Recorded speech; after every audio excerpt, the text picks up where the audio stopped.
Picture a single day, 40,000 years ago. No alarm clock, no chai, no commute, just a body waking up and immediately becoming part of the landscape around it. Climbing, carrying, crouching, walking without ever once thinking of it as exercise. That body never went to a gym. It never needed to. For decades, we told ourselves a story about that body. The story goes like this. Our ancestors moved constantly, covered enormous distances, and burned far more energy than we do today, trapped in our chairs and our cars and our elevators. It's a clean story.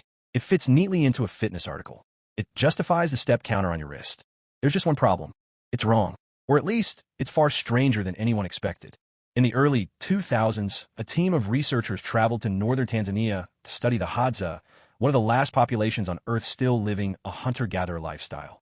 The scientists strapped doubly labeled water trackers on Hadza men and women, a method that measures real total energy expenditure with extraordinary precision.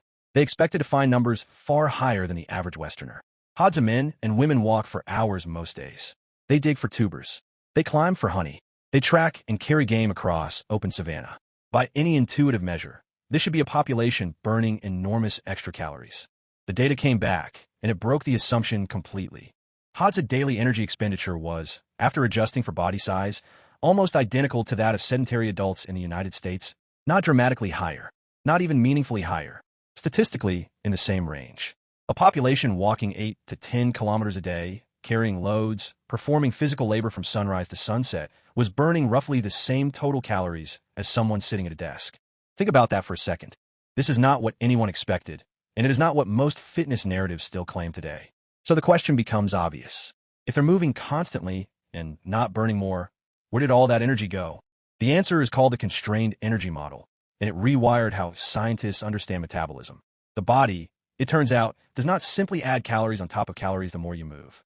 Instead, it has a relatively fixed energy budget, and it reallocates resources to make room for activity. When physical activity goes up, the body quietly turns down energy spent elsewhere.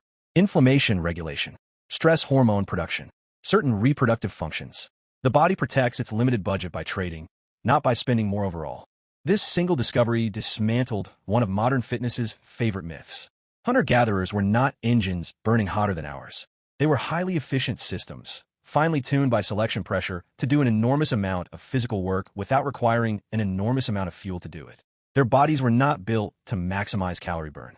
Their bodies were built to survive on an unpredictable, often scarce food supply, while still being capable of brutal physical demands when it mattered.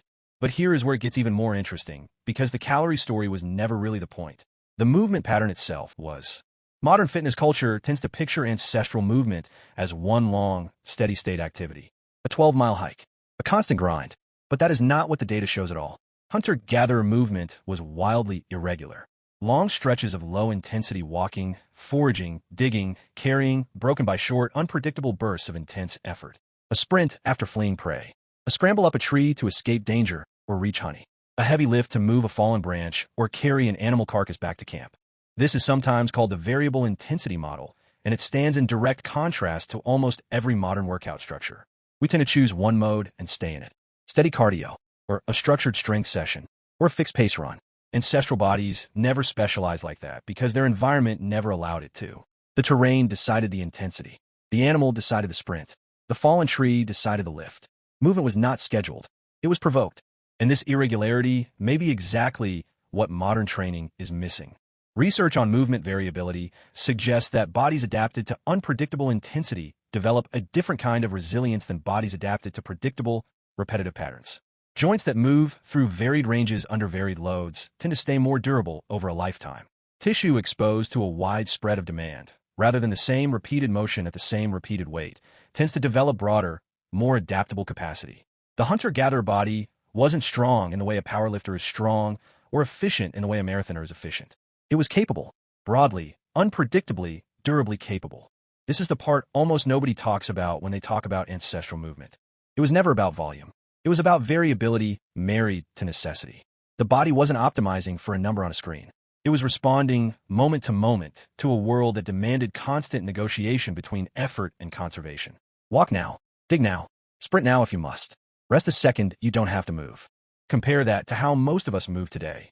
We sit for the overwhelming majority of our waking hours, then attempt to compensate with a single scheduled hour at the gym, performed at one intensity, in one plane of motion, on a predictable schedule our ancestors' bodies never evolved to expect.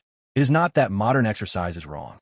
It clearly produces enormous benefit, but it is a radically compressed, narrowed simulation of a movement pattern that used to be spread, irregular, and embedded into the entire structure of a day rather than squeezed into a single hour of it.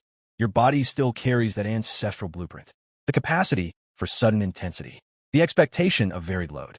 The metabolic machinery built to reallocate energy rather than simply burn more of it. None of that disappeared. It is sitting inside you right now, mostly unused, waiting for a world that no longer asks anything of it. The Hadza never needed a fitness app to tell them they'd move enough. Their bodies and their environment were in constant negotiation, and the negotiation itself was the workout. You don't have that environment anymore. The savanna doesn't decide your intensity. The fallen tree doesn't ask you to lift it. Nothing forces the sprint, the climb, the sudden unpredictable demand that built the body you're descended from.